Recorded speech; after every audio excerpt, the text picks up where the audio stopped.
நீங்கள் தவறவிட்ட எபிசோடுகளை இப்பொழுதே காணுங்கள் உங்கள் Tandivan.com மற்றும் Tandivan யூடியூப் சேனலில்.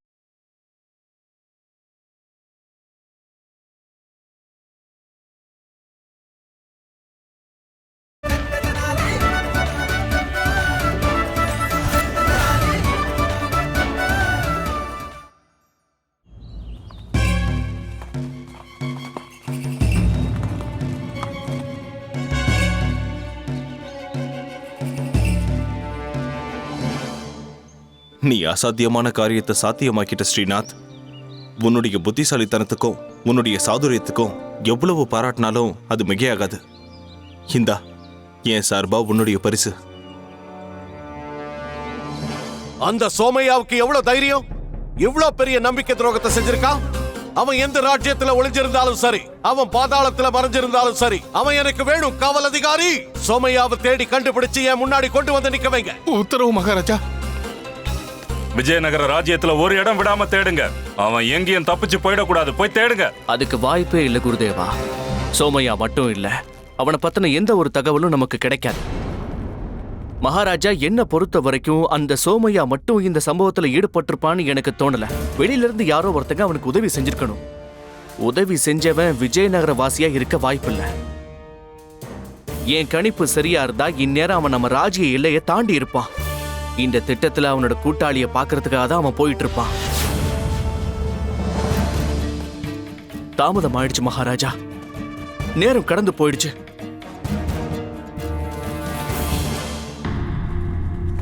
ஸ்ரீநாத், நீ எதுவும் பேசாத. இவங்களை நான் சமாளிச்சுக்கிறேன். ஏய் சோமையா அவர்களே, நீங்களா? என்ன நடக்குதுங்க? இப்படிதான் ராஜ்யத்தோட எல்லையை நீங்க பாதுகாக்கிறீங்களா? உங்க எல்லாரோட தலையவும் துண்டிச்சிருவேன். மறந்துட்டீங்களா? காளியம்மனுடைய தங்க ஆபரணங்கள் திருடு போயிடுச்சு. ஆனா நீங்க ஓய்வு எடுத்துட்டு இருக்கீங்களா? எங்களை மன்னிக்கணும், நாங்க எச்சரிக்கையோட தான் இருக்கோம். நல்லது. ராஜ்யத்தோட எல்லையை திறந்து வைங்க. எனக்கு இப்பதான் ஒரு முக்கியமான தகவல் கிடைச்சிருக்கு. நான் அதை பத்தி விசாரிச்சுட்டு வந்துடுறேன். நீங்க உங்க இடத்தை விட்டு நகரக்கூடாது. உங்க உத்தரவுப்படியே நடந்துக்கிறோம். வா.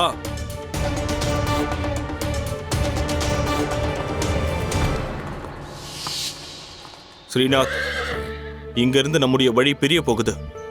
நீ உன்னோட வழியில போய்கிட்டே இரு. நான் என்னுடைய கடமையை நிறைவேற்றுற வழியில போறேன். பண்டித ராமகிருஷ்ணா, நீ சொல்றபடி பார்த்தா அம்மனோட ஆபரணங்கள் ராஜ்யத்தோட எல்லையை தாண்டி போயிருக்குமா? திருட்டு போயிருக்குமா? அவமானமா இருக்கு. எனக்கு எம்எல்ஏ வெறுப்பு வருது. துரதிருஷ்டவசமானதுதான், ஆனா உண்மையை மறுக்க முடியாது குருதேவா. பண்டிதனே ராமகிருஷ்ணா, விஷயத்தை தெளிவா சொல்லு. இந்த காரியத்தை வெளியாளுங்க தான் செஞ்சிருப்பாங்கன்னு நீ எப்படி இவ்வளவு உறுதியா சொல்ற? மகாராஜா, என்னால 2 விஷயங்களை உறுதியா சொல்ல முடியும். முதல் விஷயம், உங்களுக்கு பயந்த ஒருத்தன் இப்படி ஒரு துணிகரமான காரியத்தை செஞ்சிருக்கவே மாட்டான். 2வது விஷயம், இந்த ராஜ்யத்தை சேர்ந்தவங்க, அதாவது சாதுவோ இல்ல குற்றவாளியோ, நல்லவனோ இல்ல கெட்டவனோ, எல்லாருமே அம்மன் மேல பக்தியோட இருக்காங்க. அவங்க கனவுல கூட இப்படி ஒரு பாவ காரியத்தை அவங்க நிச்சயம் செய்யவே மாட்டாங்க. அப்படின்னா யாரா இருக்கும்? அந்த ஆள் யாரா இருக்கும்? அவரோட பேர் தனஞ்சயன். இந்த உலகத்துல எல்லாரையும் விட மிகப்பெரிய ஒரு பணக்காரர். பெரிய பெரிய ராஜா, மகாராஜா இவங்க எல்லாரும் அவர் முன்னாடி தலைவணங்கி தான் பேசுவாங்க. ஆனா கிருஷ்ணதேவராயர் மட்டும்தான் அவருக்கு எதிர்முனையா இருக்காரு. தனஞ்சயன் கிட்ட எக்கச்சக்க தங்கம் கொட்டி கிடக்கு. இந்த தென்னகத்தோட மொத்த வியாபாரமும் அவர் கட்டுப்பாட்டுல தான் இருக்கு. அவர் சொல்ற மாதிரி தான் இங்க எல்லாமே நடக்கும்.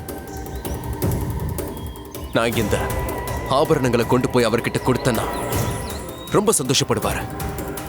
என்ன பல காலங்களா இந்த ஆபரணத்தை அடையறதுக்காக அவர் ரொம்ப ரொம்ப கஷ்டப்பட்டிருக்காரு. வணக்கம். எனக்கு முழு நம்பிக்கை இருக்கு மகாராஜா. இந்நேரம் அந்த ஆபரணங்கள் இந்த திட்டத்தை யாரு தீட்டினாங்களோ நிச்சயம் அவங்க கிட்ட போய் சேர்ந்திருக்கும்.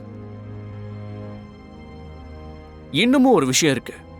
அவன் யாரா இருந்தாலும் கண்டிப்பா அவனுக்கு உங்க மேல பயம் கிடையாது.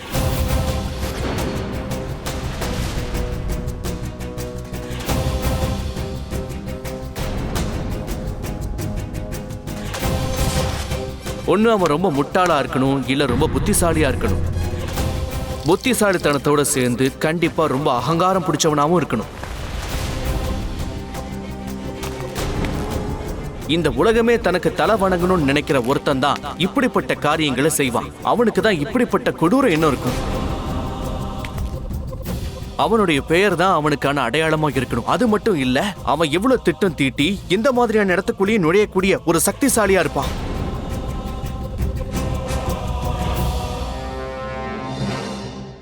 அம்மனுடைய ஆபரணங்களை திருடிட்டு போகணுங்கிற திட்டத்தை கண்டிப்பா அவங்க பல வருஷமா தொடர்ந்து தீட்டிக்கிட்டே தான் இருந்திருக்கணும்.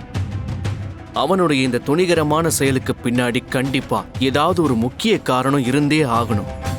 அப்படி ஒருத்தன் யாரா இருக்க முடியும்?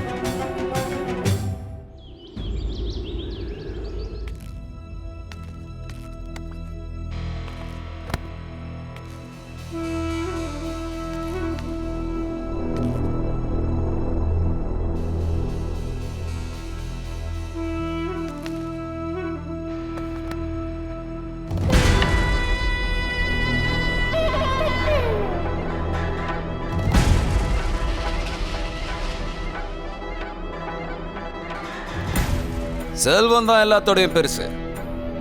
எப்போ என்னோட செல்வம் பேச ஆரம்பிக்குமோ அப்போ ஒவ்வொருத்தரோட சிம்மாசனமும் ஆட்டம் காண ஆரம்பிச்சிடும்.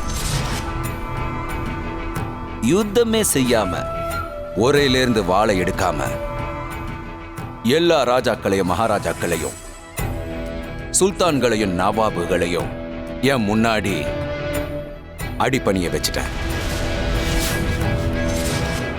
ஆனா ஒரே ஒரு ராஜ்யத்தோட மகாராஜா மட்டும்தான் எனக்கு அடிபணியாம இருக்கான். அந்த நாள் ரொம்ப தூரத்துல இல்ல. விஜயநகரத்தோட மகாராஜா கிருஷ்ணதேவராயன் மண்டியிட்டு நடந்து வந்து என் முன்னால அடிபணியணும். அப்பதான் என் கனவு நிறைவேறும். தனஞ்சய முதலியார் வாழ்க! தனஞ்சய முதலியார் வாழ்க!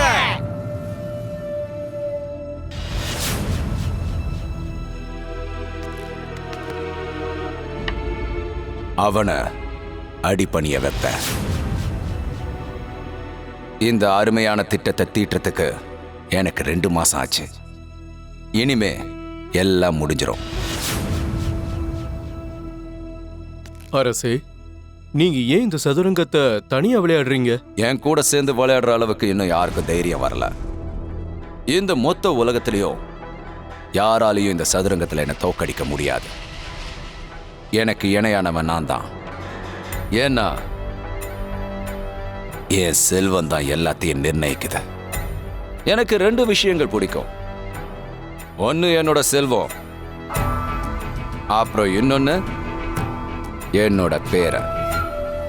என் செல்வத்தால பேச முடியும். ஆனா துரதிருஷ்டமான விஷயம் என்னன்னா என்னோட பேரனால பேச முடியாது.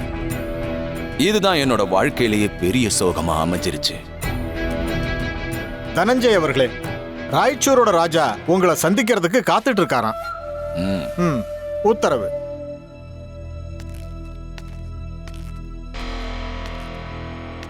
வணக்கம் தனஞ்சயன் அவர்களே. பீஜாப்பூர் சுல்தான் எங்களுக்கு நிறையவே கஷ்டங்களை கொடுக்கறாரு. நாங்க அவரை அழிக்கணும்னு நினைக்கிறோம். அதுக்கு எங்களுக்கு உங்களோட உதவி ரொம்ப தேவைப்படுது.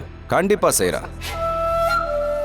மந்திரியாரு, ஆயுதங்களையும் சேனைகளையும் வாங்கறதுக்கு இவருக்கு எவ்வளவு பணம் தேவைப்படுமோ அவ்வளவு பணத்தையும் இவருக்கு கொடுங்க. உத்தரவு. ஆனா அதுக்கு அடமானமா இவர் முன்னோர்களோட ஆபரணங்களை வாங்கி வச்சுக்கங்க.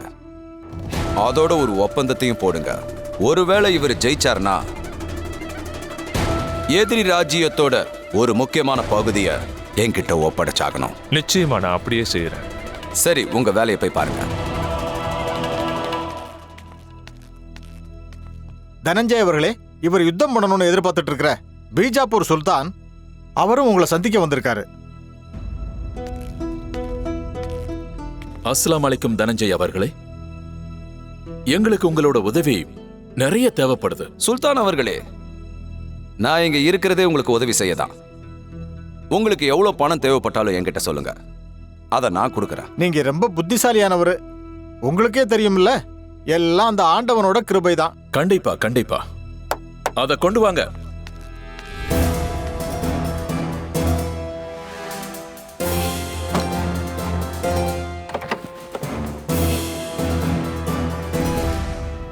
இது எங்களுடைய பாரம்பரிய நகைகள். இந்த வைர ஆபரணங்கள், தங்கத்தால் நிறைஞ்ச இந்த பெட்டி, எல்லாத்தையும் உங்க காலடியில சமர்ப்பிக்கிறேன். நீங்க ஏத்துக்கணும். மந்திரி யாரு? பாருங்க சுல்தான், உங்களுக்கே நல்லா தெரியும்ல, எங்களோட அரசர் தனஞ்சய முதலியார் அவர்கள்கிட்ட எக்கச்சக்கமான செல்வம் கொட்டி கிடக்குது. எனக்கு அது ரொம்ப நல்லாவே தெரியும் மந்திரியாரே. அல்ஹம்துலில்லா தனஞ்சய் அவர்களே, இந்த யுத்தத்துல நாங்க அவனை கண்டிப்பா தோக்கடிப்போம். உங்களுக்கு நான் ஒரு வாக்கு கொடுக்கறேன். அவனை தோற்கடிச்சு அவன் ராஜ்யத்தை ஏன் கட்டுப்பாட்டுக்குள்ள கொண்டு வருவேன். அப்புறம் அந்த ராஜ்யத்தோட ஒரு பகுதிய உங்களுக்கு என்னோட அன்பு பரிசா வழங்க போறேன். நான் சொன்னதுல எந்த மாற்றமும் இருக்காது. உங்களுக்கு எவ்வளவு பணம் வேணும்னாலும் உங்களுக்கு கிடைக்கும். நீங்க கண்டிப்பா அதுல ஜெயிக்கணும். அதுதான் எனக்கும் சந்தோஷம். நீங்க இந்த வழியா போலாம். நன்றி தனஞ்சய் அவர்களே. அல்லாஹ் ஹாஃபிஸ். உங்க மகிமையே தனிதான் பிரபு. 2 பேருக்கும் பணத்தை கொடுத்துட்டீங்க. யார் ஜெயிச்சாலும் யார் தோத்தாலும் உங்களுக்கு மட்டும் இதுல லாபம் தான். உங்களை சந்திக்கிறதுக்காக ஒரு பிரபலமான நகையாச்சாரி ஹரிபிரசாத் அவர்கள் வந்திருக்காரு. அவர் வர சொல்லுங்க.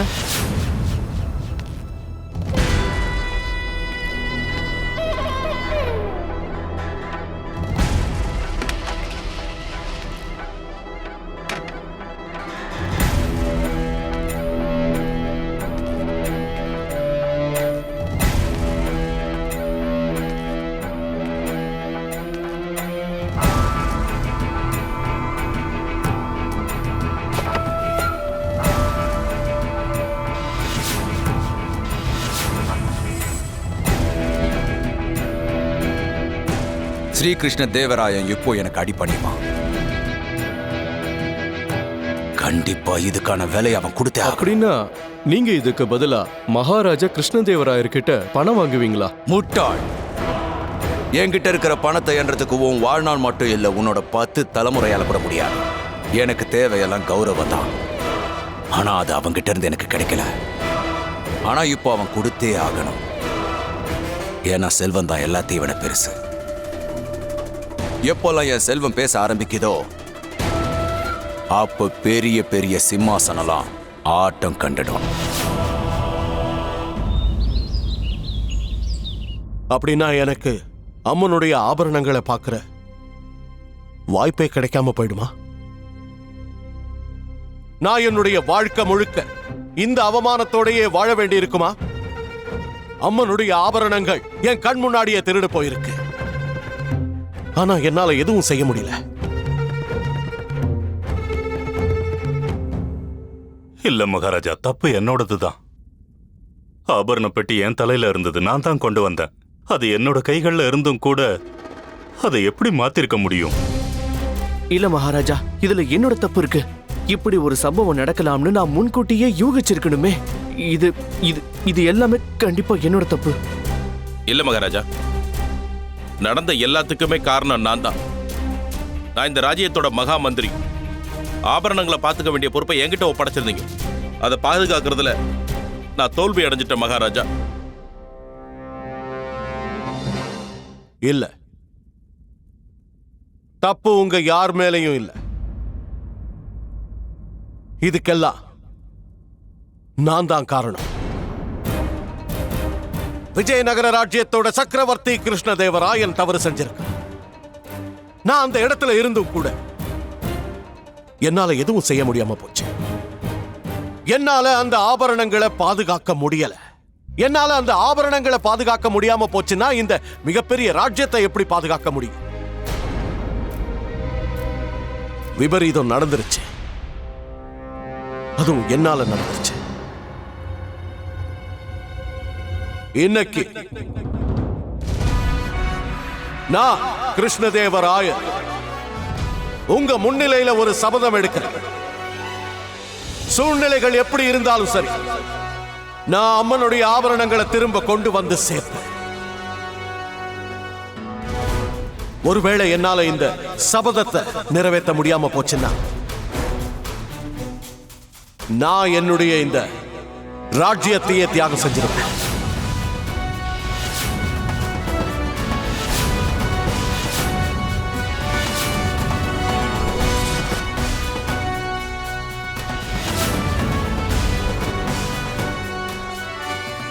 அந்த ஆபரணங்கள் எங்க போயிருக்கும்? ஆகாயத்துல பறந்து போச்சா இல்ல பூமியில புதஞ்சிடுச்சா? மகாராஜா, நாம அந்த ஆபரணங்களை தேடியே ஆகணும். பொறுமை குருதேவா, பொறுமையா இருங்க. அம்மனுடைய ஆபரணங்களை திருடிட்டு போனவன் யாரா இருந்தாலும் அவன் கண்டிப்பா நம்ம கிட்ட வரதான் போறான். நீங்க பாத்துக்கிட்டே இருங்க. நீ எதுவும் பேசாத பண்டித ராமகிருஷ்ணா. உனக்கு மூளை குழம்பிடுச்சுன்னு நினைக்கிறேன். இப்படிப்பட்ட ஒரு சூழ்நிலையில கூட நீ விளையாட்டா பேசிக்கிட்டு இருக்க. நான் ஒன்னும் விளையாடல குருதேவா. நான் என்ன சொல்ல வரேன்னா, அம்மனுடைய ஆபரணங்களே திருடிட்டு போயிருக்கான்னா அவன் கண்டிப்பா சாதாரண திருடனா இருக்கவே முடியாதுங்கிற. அவன் பணத்துக்காக ஆசைப்பட்டு இப்படி ஒரு காரியத்தை செய்யல. அவனுடைய திட்டம் வேற ஏதோ ஒண்ணு. அது கண்டிப்பா ரொம்ப ஆபத்தானதுதான்.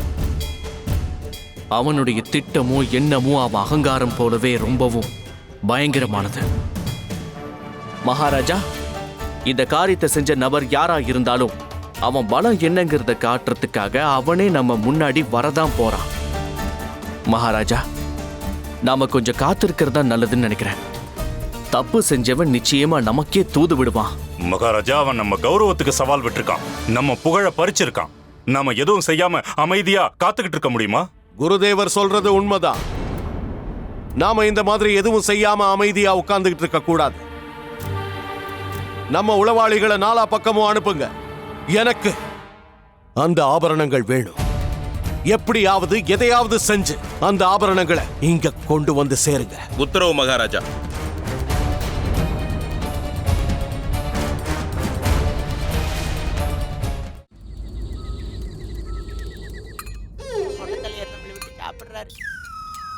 குருஜி, அம்மன் நகை திருடு போயிடுச்சு. நீங்க என்னடா பாதாம் அல்வா சாப்பிடுறீங்க? ஆனா நீங்க அதை பத்தி எல்லாம் கொஞ்சம் கூட கவலைப்படாம கிடைச்சதெல்லாம் அள்ளி விட்டுக்கிட்டே இருக்கீங்களே. யாராவது ஒருத்தர் ரொம்ப சோகத்துல இருக்கும்போது பாதாம் அல்வா சாப்பிடவே கூடாதா என்ன? சாப்பிடுங்க சாப்பிடுங்க குருஜி. மறுபடியும் இந்த கையால உங்களால பாதாம் அல்வாவெல்லாம் சாப்பிட முடியுமோ முடியாதோ? சாப்பிடுங்க. ஏன்டா இப்படி முட்டாள் மாதிரி பேசிக்கிட்டு இருக்க? இப்ப நீ என்னதான் சொல்ல வர? குருஜி, நீங்க பண்ண பாவத்துக்கெல்லாம் பிராயசித்தம் பண்ண வைக்கத்தான் நாங்க இங்க வந்து இருக்கோம். நீங்க எந்த கையால அம்மனுடைய ஆபரணங்களை உங்க தலைமையில தூக்கி வச்சுக்கிட்டீங்களோ, இன்னைக்கு அதே கைகள்ல இருந்து அம்மனுடைய ஆபரணங்கள்லாம் திருடு போயிருக்கு குருஜி. சோகமா இருக்கிற மாதிரி நடிக்காதீங்க குருஜி. அது என்னமோ உண்மைதான்.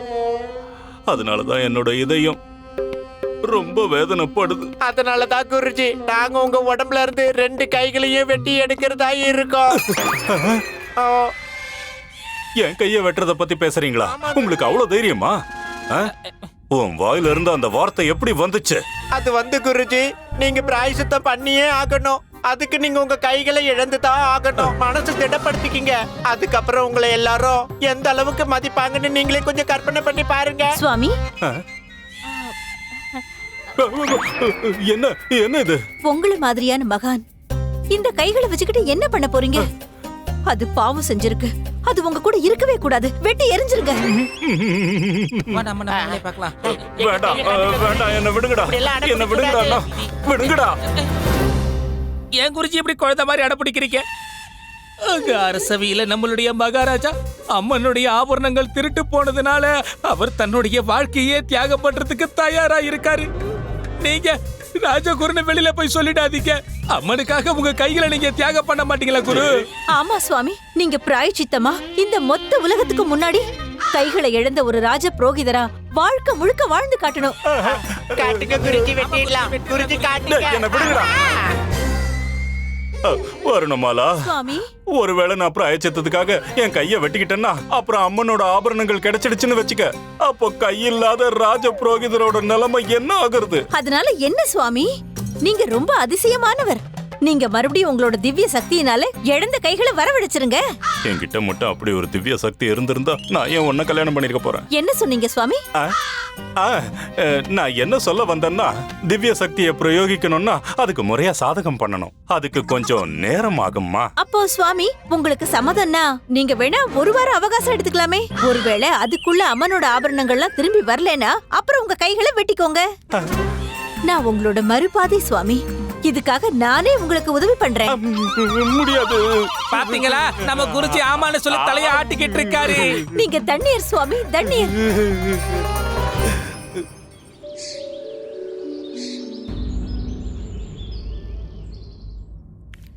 லாமா, நான் வெற்றி பெறணும்னு வேண்டிக்கோ. நான் அந்த ஆபரணங்களை திருடிட்டு போலாம் தேடிட்டு இருக்கேன். நான் அவனை கண்டிப்பா அலசாவைக்கு கூட்டிட்டு வருவேன்.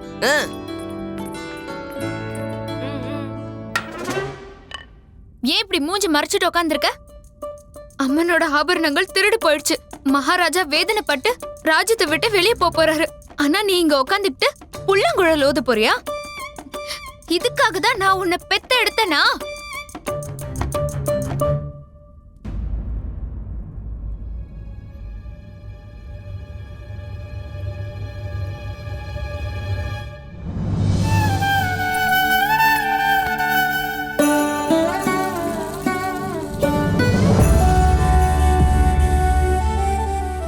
அம்மா, மனசுக்கு ரொம்ப வேதனையா இருக்குமா.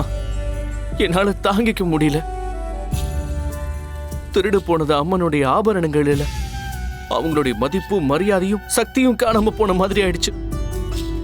இந்த வேதனையை எப்படி வெளிப்படுத்துறதுன்னு கூட எனக்கு ஒன்றும் புரியலம்மா. நீங்க எதுக்காகவும் கஷ்டப்பட வேண்டிய தேவையே இல்லை. நீங்க போங்க, போய் ஆபரணங்களை தேடி கொண்டு வாங்க. நீ நீ நீ சொல்றது சரிதாம்மா. வருத்தப்படுறதுனால இந்த பிரச்சனைக்கு முடிவு கிடைச்சிடாது. நம்ம இப்ப இப்படி ஒரு நிலைமையில வாழ அந்த அம்மன் தான் காரணம். நமக்கு எந்த ஒரு குறையும் இல்லாம ஒரு வாழ்க்கையை கொடுத்திருக்கா. ஆனா நான் ஒருவேளை அந்த ஆபரணங்களை மீட்டு கொண்டு வர முடியலன்னா நான் வாழ்றதுல அர்த்தமே கிடையாது. அதுக்கு பதிலா செத்தே போயிடலாமா?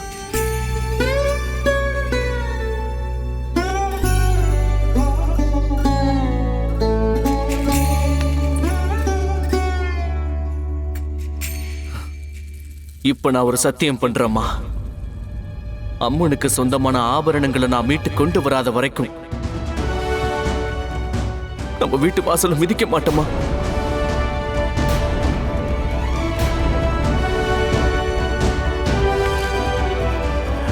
எனக்கு ஒரே ஒரு அறிகுறி கிடைச்சா மட்டும் போதும்.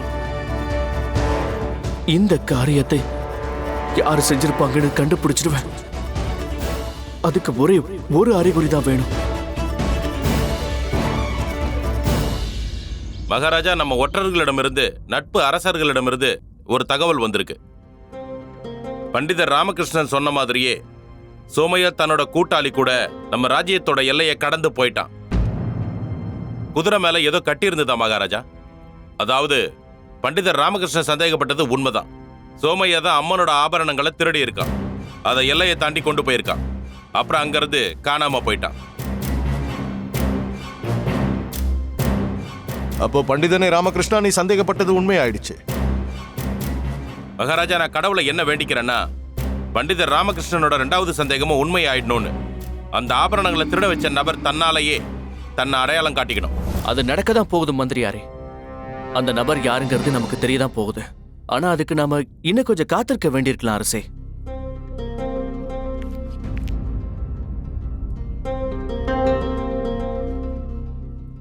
மகாராஜா, ஒரு தூதுவன் வந்திருக்காரு. உங்களுக்காக ஒரு தகவல் கொண்டு வந்திருக்காரு.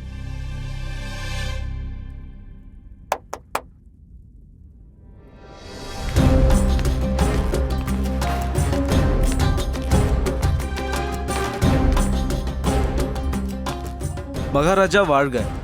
மகாராஜா, நான் தனஞ்சய முதலியார் உத்தரவுப்படி உங்களை சந்திக்க இங்க வந்திருக்கேன்.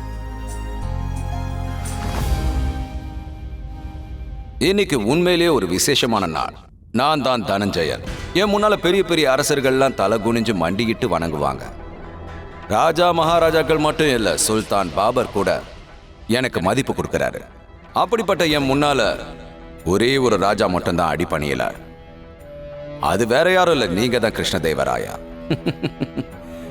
ஆனா இன்னைக்கு நீங்களும் என் முன்னால மண்டிக்கிட்டு தான் ஆகணும், இல்ல மண்டியிட வைப்பேன்.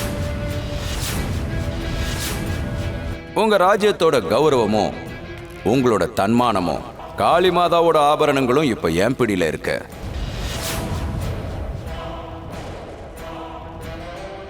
உங்களோட இந்த கௌரவம் ஒரு நிபந்தனைக்கு ஒத்துக்கிட்டா தான் திருப்பி தரப்படும். நீங்க உங்க கால்களை மண்டிக்கிட்டு அப்படியே மண்டியிட்ட கால்களோட நடந்து வந்து ஏன் அரசவைக்குள்ள வந்தாகணும். அதோட நீங்க மன்னிப்பும் கேட்கணும்.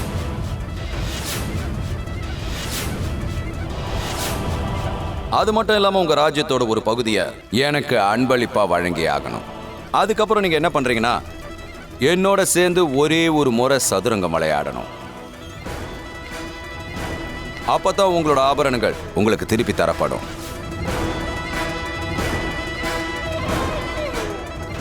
நான் தூரத்துல இருந்தாலும் உங்களோட முகபாவனைகளை இங்கிருந்தே என்னால தெளிவா பார்க்க முடியுது. ஏன் கோவப்படுறீங்க? இதனால உங்களுக்கு எந்த லாபமும் இல்லை. உங்களால என்ன பண்ண முடியும்? யுத்தம் பண்ணுவீங்களா? நீங்க அப்படி ஒரு முடிவு எடுத்தீங்கன்னா அது சரியா இருக்காது. ஏன்னா என்னால எல்லா ராஜாக்களையும் சுல்தான்களையும் விலைக்கு வாங்க முடியும். ஏன்னா என்னோட செல்வம் பெருசு. அது பேச ஆரம்பிச்சா எல்லாரோட சிம்மாசனமும் ஆட்டம் கண்டுடும். உங்களோட ஒவ்வொரு எதிரிகளையும் நான் விலைக்கு வாங்கிடுவேன். அப்புறம் அவங்க எல்லாரையும் ஒன்னா சேர்த்து உங்களுக்கு எதிராக யுத்தம் பண்ண வைப்பேன். ஒருவேளை தேவைப்பட்டுச்சுன்னா முகலாய ராஜ்யத்தோட பாட்ஷாவான பாபர் கிட்டயே என்னால போக முடியும்.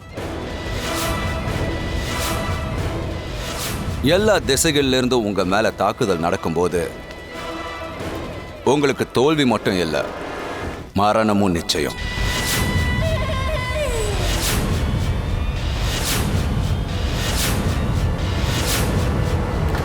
உனக்கு இவ்ளோ தைரியமா?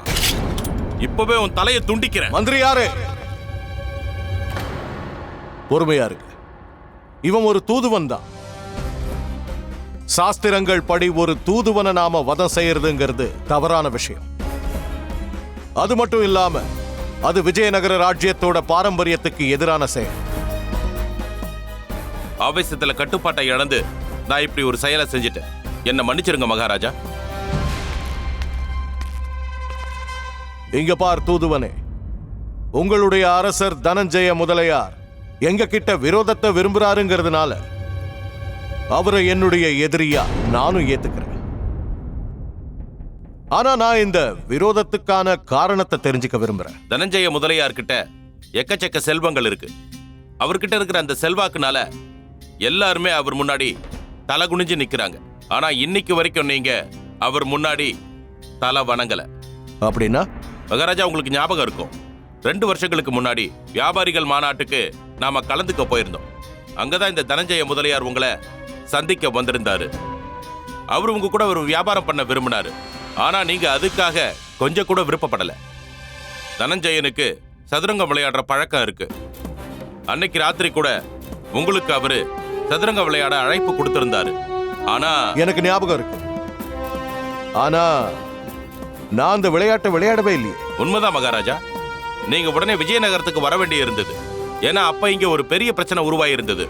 அதுக்கான தீர்வு உங்ககிட்ட தான் இருந்தது மகாராஜா. உண்மை மகாராஜா, நீங்க அவரோட விருப்பத்தை மறுத்துட்டீங்க. அதனால அவன் பகையை வளர்த்துக்கிட்டான். அவ்வளவுதானா? இந்த சின்ன விஷயத்துக்காகவா அவர் பகையை வளர்த்துக்கிட்டாரு? என்ன தலைகுனிய வைக்க நினைக்கிறாரு? இந்த சின்ன விஷயத்துக்காகவா அம்மனுடைய ஆபரணங்களை திருடுற கேவலமான விஷயத்தை செஞ்சிருக்காரு? ஆமா மகாராஜா, அவரு ரொம்ப அகங்காரம் பிடிச்சவரு. நான் இங்க அமர்ந்திருக்கிற எல்லா அவையோர்கிட்டையும் ஒண்ணு கேட்க விரும்புறேன். உங்க கருத்து என்ன? ஒரு நபர் நம்மளை அவமானப்படுத்த நினைக்கிறான். நம்ம ராஜ்யத்தோட ஒரு பகுதியை நம்ம கிட்ட இருந்து அபகரிக்க பார்க்கிறான். இத பத்தி உங்களுடைய கருத்து என்ன? இப்படிப்பட்ட ஒரு நபர் கிட்ட நாம எப்படி நடந்துக்கணும்னு நினைக்கிறீங்க? யுத்தம் யுத்தம் யுத்தம் யுத்தம் யுத்தம் யுத்தம் யுத்தம் யுத்தம் யுத்தம் யுத்தம் யுத்தம் யுத்தம். நம்ம ராஜ்யத்தோட மரியாதையை குலைக்க நினைச்ச அந்த நபர்கிட்ட நாம எப்படி நடந்துக்கணும்? அம்மனுடைய மரியாதையை காயப்படுத்துற அளவுக்கு இழிவான காரியத்தை செஞ்சிருக்கான். நம்மளை பார்த்து கை கொட்டி சிரிக்கிறான். அப்படிப்பட்டவனை நாம என்ன செய்யணும் சொல்லுங்க? யுத்தம் யுத்தம் யுத்தம் யுத்தம் யுத்தம். அவனே குற்றத்தை செஞ்சிட்டு என்ன குற்றவாளியா சித்தரிக்க நினைக்கிறானே, அவனை நாம என்ன செய்யணும்னு சொல்லுங்க. அவனுக்கு என்ன பதிலடி கொடுக்கலாம்? யுத்தம் யுத்தம் யுத்தம் யுத்தம் யுத்தம் யுத்தம் யுத்தம் யுத்தம் யுத்தம் யுத்தம் யுத்தம். கேட்டியா தூதுவனே? என் மக்களும் நானும் எதை விரும்புறோம்னு கேட்டியா? நீ போகலாம். போய் உன் தனஞ்சய முதலியார் கிட்ட நானே வரேன்னு சொல்லு. அங்க வந்து நான் அவனுக்கு கொடுக்க போற தண்டனைய எதிர்கால சந்ததிகள் கூட ஞாபகத்துல வச்சு, எல்லாத்துக்கும் முன்னாடி நான் அம்மனுடைய ஆபரணங்களை அவங்கிட்ட இருந்து மீட்பேன். அதுக்கப்புறம் உங்க தனஞ்சய முதலியாரோட ரத்தத்தை வச்சு அம்மனுக்கு அபிஷேகம் பண்ணுவேன். மகாராஜா கிருஷ்ண தேவராய மகாராஜா கிருஷ்ண தேவராய மகாராஜா கிருஷ்ண தேவராய மகாராஜா கிருஷ்ண தேவராய.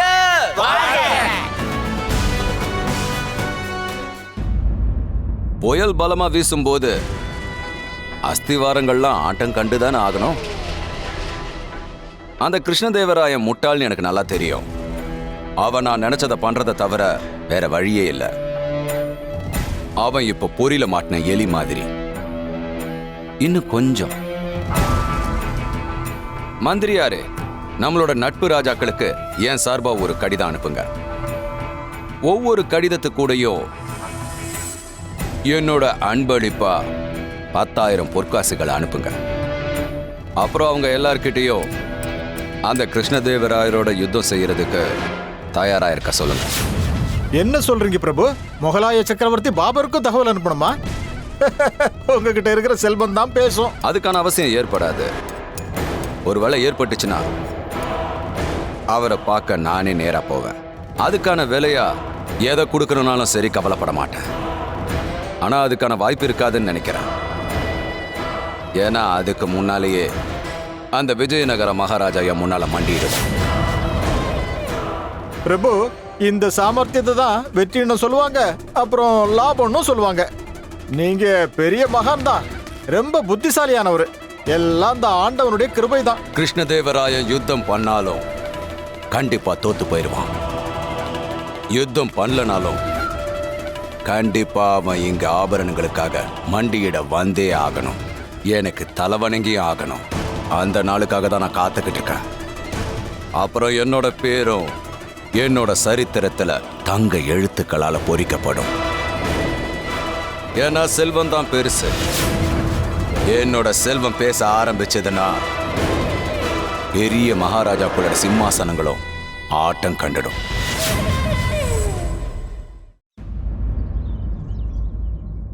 எல்லாரும் ரொம்ப ஆவேசமா கொந்தளிச்சுக்கிட்டு இருக்காங்க. அதனால இந்த யுத்தம் நடந்தா அதோட விளைவு எப்படி இருக்கும்னு யாரும் யோசிக்க மாட்டேங்கிறாங்க. நானும் ரொம்ப நேரமா இதைத்தான் புரிய வைக்க முயற்சி பண்ற மந்திரியாரே. யுத்தம்ங்கிறது எந்த ஒரு பிரச்சனைக்கும் தீர்வா இருக்கவே முடியாது. எந்த ஒரு யுத்தத்துடைய முடிவுலையும் கண்டிப்பா பேரழிவு தான் வரும். ஒருத்தருடைய அகங்காரத்துக்காகவும் பழி வாங்குற எண்ணத்துக்காகவும் யுத்தம் நடந்துச்சுன்னா ஆயிரக்கணக்கான அப்பாவி மக்களுடைய உயிர் தான் பறிபோகும். வாழ்வாதாரம் பாதிக்கப்பட்டு மக்களுடைய வாழ்க்கையே கெட்டு போயிடும். அந்த தனஞ்சயன் முதலியார் 10 மகாராஜாக்களோடையும் சுல்தான்களோடையும் போரிடுவான். நாமளும் நம்மளுடைய முழு பலத்தையும் அவங்க கிட்ட காட்டதான் போறோம். அதனால நாளைக்கே இந்த யுத்தத்துல நாம ஜெயிச்சாலும் கூட விஜயநகரத்துல எத்தனை தாய்மார்கள் தங்க பிள்ளைகளை இழக்க வேண்டியிருக்கும். பல மனைவிகள் விதவைகள் ஆயிடுவாங்க, குழந்தைகள் அனாதைகள் ஆயிடுவாங்க. இப்ப நீங்க சொல்லுங்க மந்திரியாரே, அம்மனுக்கு அவங்க ஆபரணங்களை திருப்பி கொடுக்கறதால சந்தோஷப்பட போறாங்களா? அதுல அவங்க பிள்ளைங்களோட ரத்தமே கலந்திருக்குமே. எனக்கு புரியுது பண்டிதர் ராமகிருஷ்ணா. ஆனா என்ன பண்றது? அமைதியா இருக்கணுமா? அவமானத்தை தாங்கிக்கணுமா? அது நடக்கவே நடக்காது பண்டிதர் ராமகிருஷ்ணா. அப்புறம் நம்மளோட மகாராஜா ஸ்ரீகிருஷ்ண தேவராயர் கண்டிப்பா இதை ஏத்துக்கவே மாட்டார். அவரோட சிரத்தை அவரே துண்டிச்சுப்பாரே தவிர எதிரிங்க முன்னாடி நிச்சயமா அவர் தலை வணங்கவே மாட்டார். வில்லில இருந்து அம்பு செலுத்தப்பட்டாச்சு பண்டிதர் ராமகிருஷ்ணா. இந்த நேரத்துல நம்ம கிட்ட வேற வழியே இல்ல. ஒரு வழி இருக்கு மந்திரியாரே. என்ன? நானே சுயமான தனஞ்சய் முதலியார போய் சந்திக்கிறேன். ஆனா இந்த விஷயம் மகாராஜாக்கு தெரியாம நீங்க தான் பாத்துக்கணும். என்னோட தரப்புல ஏதாவது ஒரு முயற்சி செஞ்சு அழிவை உருவாக்குற இந்த யுத்தத்தை நிறுத்தணும்னு பாருங்க. நீங்க என்ன சொல்றீங்க பண்டிதர் ராமகிருஷ்ணா? 2 ராஜ்யங்கள் ஒருத்தர் மேல ஒருத்தர் போர் தொடுக்க ஆயத்தமா இருக்கும்போது நீங்க இந்த மாதிரி போறது உங்களுக்கே பெரிய ஆபத்தா முடியும். அப்புறம் உங்களோட உயிர் போகவும் வாய்ப்பு இருக்கு. என்னோட உயிரே கூட போனாலும் பரவாயில்ல. ஏன் ஒருத்தவனோட உயிர் போய் பல பேரோட உயிர் காப்பாற்றப்படுதுன்னு அதுல தப்பே கிடையாது. எனக்கு இப்போ ஒரே ஒரு வாய்ப்பு கிடைச்சாலே போதும். இல்ல, என்னால அந்த வாய்ப்பை கொடுக்க முடியாது. உங்களை நான் அங்க போக விட மாட்டேன் பண்டிதர் ராமகிருஷ்ணா. உங்களுக்கு தெரியுமா, நாம 2 பேரும் இங்க பேசிட்டு இருக்கிற நேரத்துல அங்க நம்ம ராஜ்யத்தோட சேனைகள் யுத்தத்துக்கு தயாராயிட்டு இருக்காங்க. அங்க பாருங்க, நம்மளோட எல்லா வீரர்களும் போர் தொடுக்க துடிச்சுக்கிட்டு இருக்காங்க.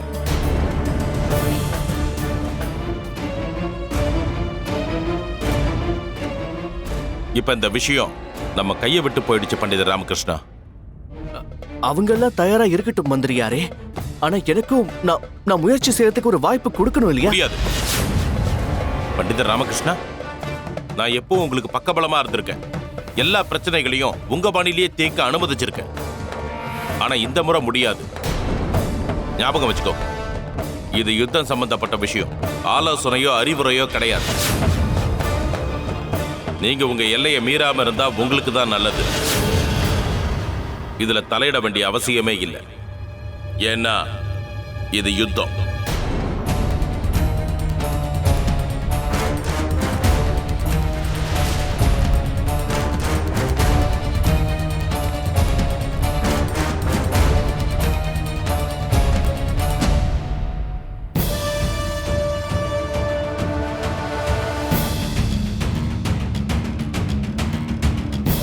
அம்மா காளி மாதா, நீங்க எனக்கு வரமா கொடுத்த அந்த ஞானம் இப்போ இந்த சமயத்துல தான் எனக்கு ரொம்ப முக்கியமா தேவைப்படுது. எனக்கு சக்தி கொடுங்கம்மா. நான் இதுல ஜெயிச்சாகணும்.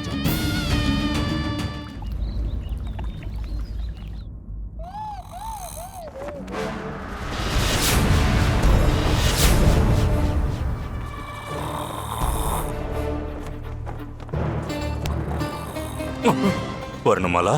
இது கைகள் இல்ல, மகா பாவங்கள். இதை என்கிட்ட கொடுத்துருங்க பிரபு. உங்க கைகளை என்கிட்ட கொடுத்துருங்க சுவாமி. எப்படி பயப்படுறாங்க? நீ எதை கண்டுக்காத. டேய், என்னடா பண்ணிக்கிட்டு இருக்கீங்க முட்டாளுங்களா? குருஜி, உங்களுக்கு உதவி பண்றதுக்காக தயாராகிட்டு இருக்கோம். எனக்கு உதவியா? எப்படி? குருஜி, உங்களுக்கு ரொம்ப நல்லா தெரியும் நம்ம குருமாதாவோட கைகள் ரொம்ப மிருதுவானதே.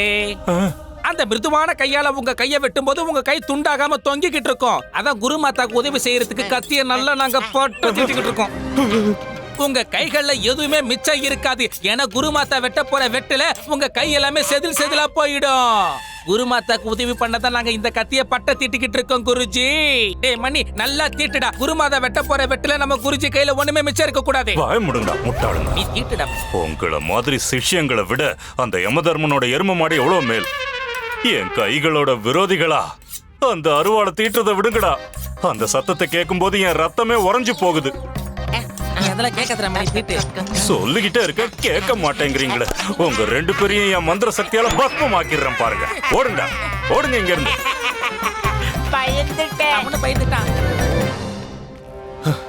இந்த ரெண்டு முட்டாளுங்களும் உண்மையிலேயே என் கையை வெட்டிடுவாங்க போல இருக்கு.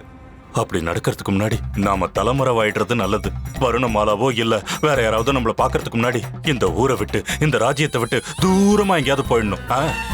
வருணமாலா கிட்ட இருந்து தப்பிச்சிடலாம், இந்த முட்டாளுங்க கிட்ட இருந்து தப்பிச்சிடலாம். முதல்ல துணியெல்லாம் எடுத்துக்கணும். எங்க இருக்குன்னு தெரியலையே. அம்மா, சாரதா சாரதா, சீக்கிரம் யாராவது வாங்க. சாரதா அம்மா, பாலுங்க லாமா களியில கொடுத்துருக்கான். இத உங்ககிட்ட சொல்ல சொன்னா, ஆனா பேசாமலே போயிட்டான்.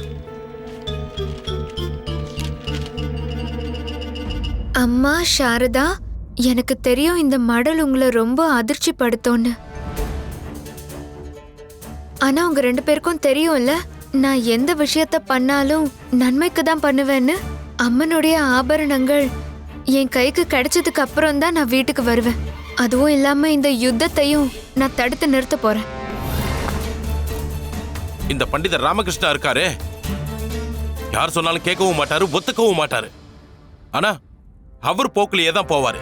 சாரதா, இந்த லாமா எங்க போயிட்டான்? அவ என்ன பண்ண போறா? எனக்கு ரொம்ப பயமா இருக்கு. எனக்கும் என்ன நடக்க போகுதுன்னே தெரியல. அவர் இப்போ எங்க இருக்காரோ? அம்மன் தாயே, நீங்க தான் எங்களை பாத்துக்கணும்.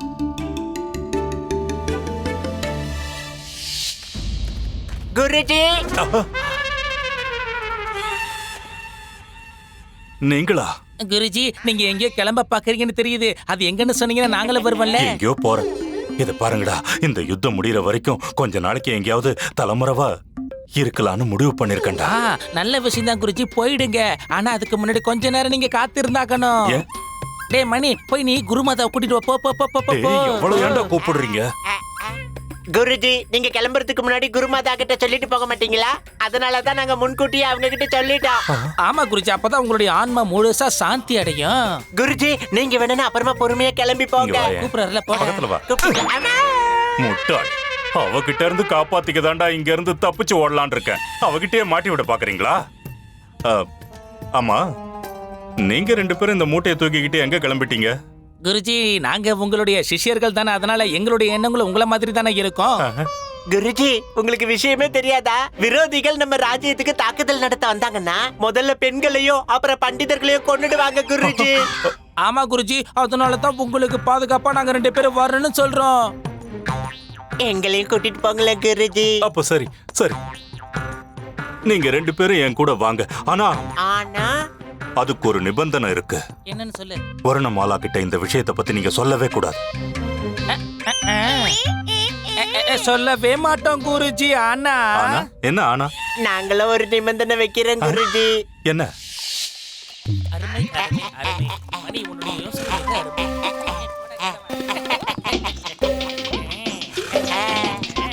உதவாக்கறீங்களா? குரு நானே நடந்து வந்துகிட்டு இருக்கேன், நீங்க 2 பேரும் குதிரை மேல சவாரி செய்யறீங்களா? வெக்கமா இல்ல? வெக்கமா இருக்கு குருஜி. அதனாலதான் நாங்க 2 பேரும் சாதுரியமா இந்த குதிரை மேல உட்கார்ந்து இருக்கோம். ஆமா குருஜி, வெக்கப்பட்டதுனாலதான் என் கண்ணுல இருந்து கண்ணீர் கூட வரல. முட்டாளுங்களா, இந்த மூட்டையாவது உங்ககிட்ட வாங்கி வச்சுக்கங்கடா. இங்க பாருங்க குருஜி, எங்க நிபந்தனை என்னங்கறத முன்னாடியே சொல்லிட்டோம். ஒருவேளை உங்களுக்கு பிடிக்கலன்னா சொல்லுங்க, நாங்க குருமாதா கிட்ட போய் எல்லா விஷயத்தையும் சொல்லிடுறோம். வேண்டாம் வேண்டாம் வேண்டாம் குருஜி, அளவுக்கு அதிகமா பாவம் பண்ணா ஒரு நாளைக்கு சாக்கடையில விட வேண்டியதுதான். முட்டாளுங்களா, கொஞ்சம் இருங்க, நானே உங்களை சாக்கடையில தூக்கி போடுறேன். உங்களை அவ்வளவு சுலபத்துல நான் விட்டுருவேன்னு நினைச்சீங்களா? அப்படியே பண்ணுங்க குருஜி. வாங்க, நீங்க வந்து குதிரையில ஏறுங்க. நாங்க அப்படியே நடந்தே போய் குருமாதா கிட்ட நடந்தது எல்லாத்தையும் சொல்லிடுறோம். வாங்க வந்து உட்காருங்க. வேண்டாம், நான் நடந்தே வரேன். என் அன்பு சீடர்களே, நீங்களே உட்கார்ந்து வாங்க. உங்க விருப்பப்படி ஆகட்டும் குருஜி. நீங்க குரு, நாங்க உங்க சிஷ்யர்கள். நீங்க போட்ட உத்தரவு நாங்க எப்பயாவது மீறி இருக்கமா குருஜி? அட கடவுளே, எனக்காகவும் ஒரு குதிரையை அனுப்பி வைங்களேன். நீ பாட்டுக்கு கிளம்பிட்டியே ராமா. ஆனா அங்க போறதுக்கு அப்புறம் என்ன பண்ண போற? அத பத்தி யோசிச்சியா? இல்ல பட்டு, எனக்கு இதை விட்டா வேற வழியே தெரியல. அங்க போனதுக்கு அப்புறம் தான் என்ன செய்யணும்னே யோசிக்கணும். ராமா, அங்க பாரு, இன்னைக்கு சூரியன் மேற்கே உதிச்சிருக்காரு. என்ன பட்டு இது? குருதேவர் நடந்து வராரு, சிஷ்யர்கள் உட்கார்ந்துட்டு வராங்க. குருஜி, இன்னைக்கு உங்க மனசுல நீங்க ஏதாவது வேண்டி இருந்தா அது கண்டிப்பா நிறைவேறிட்டோம். எப்படிடா? கொஞ்சம் கண்ணை திறந்து முன்னாடி பாருங்க, குதிரை வந்துகிட்டு இருக்கு. குருஜி, அந்த குதிரை மேல பண்டிதர் ராமகிருஷ்ணன் தான் வர்றாரு.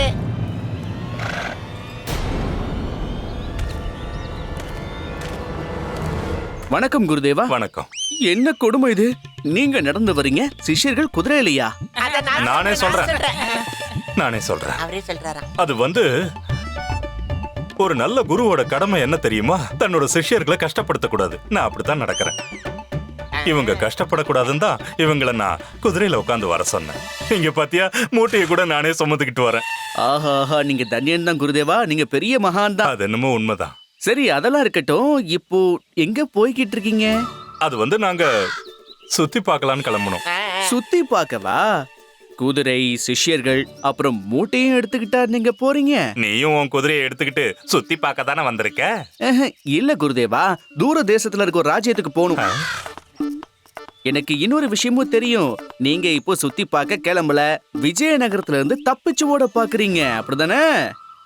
இல்ல, நான் எதுக்கு பயந்து ஓடணும்? யுத்தத்துக்கு பயந்துதான். பயமா? எனக்கு என்ன பயம்? நான் என்னோட மந்திர சக்தியை வச்சு எதிரிகளை பஸ்மமாக்கிடுவேன். ஆனா அது என்னால முடியாதே குருதேவா. எனக்கு தெரியுமே. ஆமாங்க, உங்ககிட்ட மறைக்கிறதுக்கு என்ன இருக்கு?